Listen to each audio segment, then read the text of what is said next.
il y a des pièges dans cette constitution. On nous dit que nous n'avons pas le droit de revoir ça. Qui est celui-là qui va m'interdire, moi, le garant de la nation, à ne pas faire ça?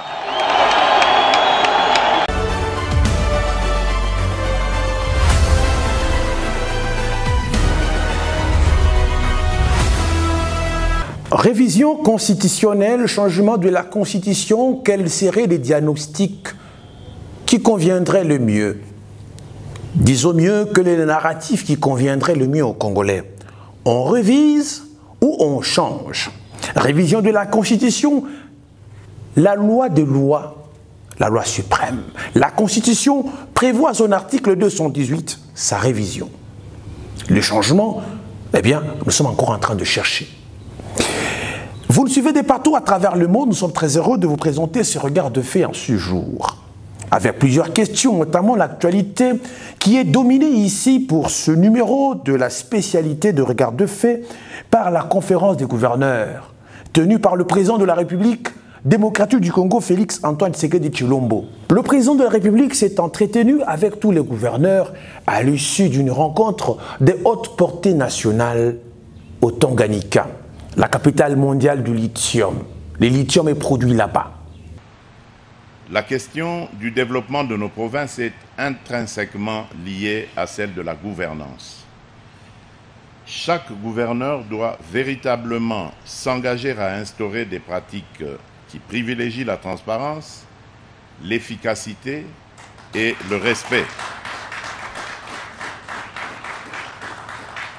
Et le respect des biens publics. Ce n'est qu'au prix de cet effort que nous pourrons garantir un avenir prometteur pour nos provinces et renforcer le progrès de nos entités territoriales de base. Bien des questions étaient au menu. Sûrement, le président de la République a invité les gouverneurs au respect des consignes, la bonne gestion et le développement de leurs entités. Et chaque gouverneur de province a la responsabilité de développer sa province par des actions concrètes. Au Lualaba, sûrement, au Katanga, un peu partout, à Kinshasa, Daniel Bumba devait faire face à des embouteillages. Il devra gérer ça. Au Katanga, Jacques Yaboula Katoué va davantage s'atteler à développer le secteur agricole, comme il le fait déjà, parce qu'à Lubumbashi, Likasi, les routes sont splendides. Bravo, monsieur le gouverneur. Mais un élément qui a plus attiré notre attention, fidèles téléspectateurs, c'est la démarche révisionniste ou du changement de la Constitution qui a été chantée, bref, par tous les gouverneurs à travers un mémo lu par Madame la gouverneure de la province du Lualaba, Fifi Masuka Saïdi. Les gouverneurs de toutes les provinces soutiennent la démarche du chef de l'État. La révision ou les changements de la Constitution. Président de la République et chef de l'État, s'agissant particulièrement de la question de changement de la Constitution, le collectif des gouverneurs de province soutient à l'unanimité cette démarche car cette Constitution comporte beaucoup de faiblesses.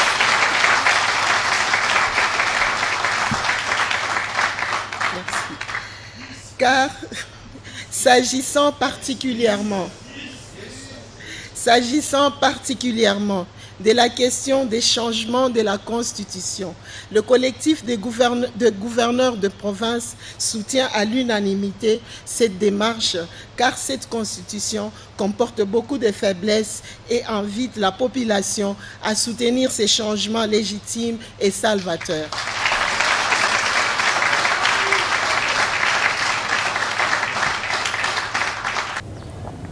Jacques Yaboula Katoué Lubumbashi a dit to be changé ou to should be changé. Takusirika, munalombaka to be changé.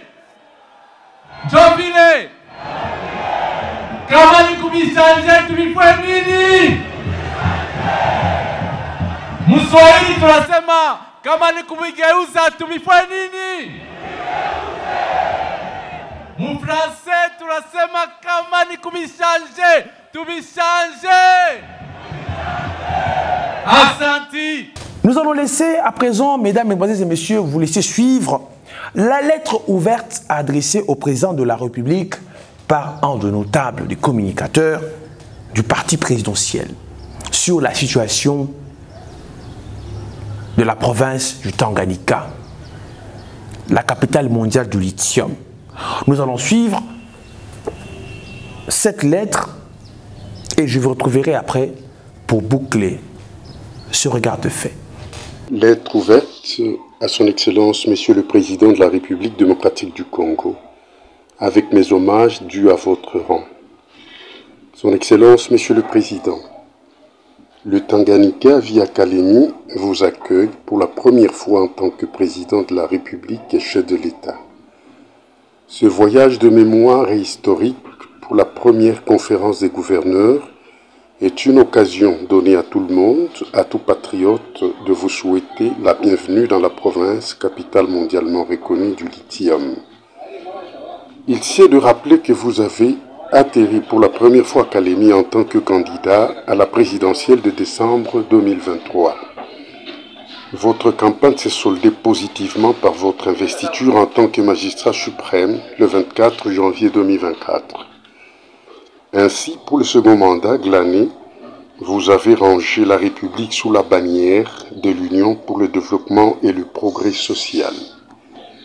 Votre séjour au Tanganyika, en marge de la 11e conférence de gouverneurs, est une opportunité qui s'offre à moi, sous couvert de votre permission, de vous exposer quelques réalités de la province.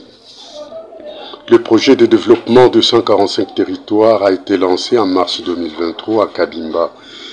Il y a peu, le VPM et ministre du Plan, son Excellence Guylain Nyembo, a atterri en province pour évaluer l'exécution du projet. Et ce jour du 27 novembre 2024, vous êtes présent en chair et en os pour lancer l'ouverture des travaux de la 11e conférence de gouverneurs qui promeut la gouvernance, la bonne pour la réalisation effective du PDL 145.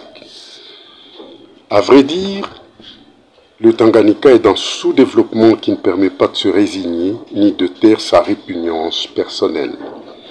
Le constat est officiel et vous l'avez relayé dans votre meeting au Stade Saint-Doué. Votre affliction sur le chômage des jeunes est un aveu très responsable. Il n'y a pas de coïncidence. Il y a par contre un lien entre la pauvreté et le chômage. La crise multisectorielle du Tanganyika a fait trop de bruit. La conférence de gouverneurs vient redonner l'espoir. À Kalemi, comme ailleurs et dans tous les territoires du Tanganyika, tout citoyen a droit de vivre décemment. Mais le contexte particulier de l'entité appelée Tanganyika affiche de pesanteurs dignes d'être prises au sérieux pour un bon diagnostic et une bonne thérapie. Pour dire très bref, la province, c'est 134 914 km² avec un littoral lacustre de 432 km qui la sépare du Burundi et de la Zambie. De Wimbi à Moliro, l'espace est un centre opérationnel où sévissent depuis plusieurs années des pirates et des troupes étrangères qui investissent nos territoires. Le cas de Moliro en chefferie de Mulonde est une illustration qui n'appelle aucune discussion, car les forces armées zambiennes y sont installées. Le Tanganyika, c'est aussi les lieux où les infrastructures sont piètres. Les routes d'intérêt national, d'intérêt local et des dessertes agricoles sont le ventre mou du secteur de développement. L'envol du Tanganyika repose aujourd'hui sur l'exploitation et le traitement du lithium. Les entreprises cotonnières, brassicoles et l'agriculture sont au ralenti. L'heure n'est pas grave, l'Ouest s'en fout. Et elle est à la prise de décisions objectives, fortes et sans faille, pour redynamiser les efforts de développement de la province. Il est déconcertant de voir que la résidence du président de la République et que certains autres bâtiments appartenant au CFL, chemin de fer de Grand Lac, ne fassent pas l'objet d'une attention pour que soient érigés d'autres édifices propres à la République.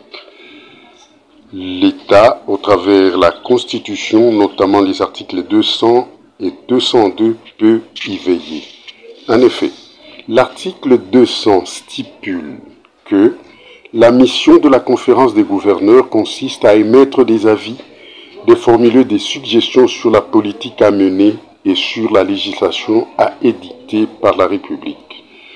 Et l'article 202 qui traite de la répartition des compétences entre le pouvoir central et les provinces précise à l'alinéa 12 que l'État peut solliciter des emprunts extérieurs pour le besoin de la République ou de province. Le Tanganyika a le privilège d'accueillir la 11e conférence de gouverneurs, un cadre propice pour mettre en ordre utile et considérer l'état des principaux piliers qui fondent la stabilité de nos provinces. C'est une première et un espoir suscité sous le régime de son Excellence Félix Antoine Tshisekedi Tshilombo. Depuis Kalemi au Tanganyika, Jacques Vallon Kaboulou. Aucune théorie ne peut se permettre de rejeter un fait. Les faits sont sacrés, les commentaires sont libres.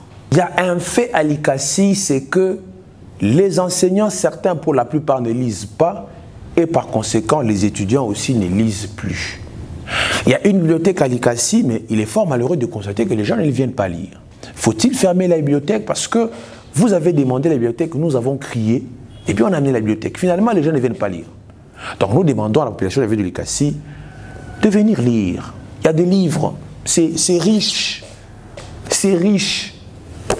Venez lire, c'est accessible à tout le monde. Les églises, les écoles primaires, secondaires, des grands collèges au niveau de la ville de l'ICACI, des institutions supérieures.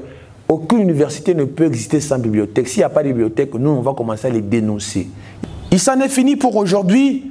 Je vous retrouve prochainement avec le même bonheur et le même plaisir.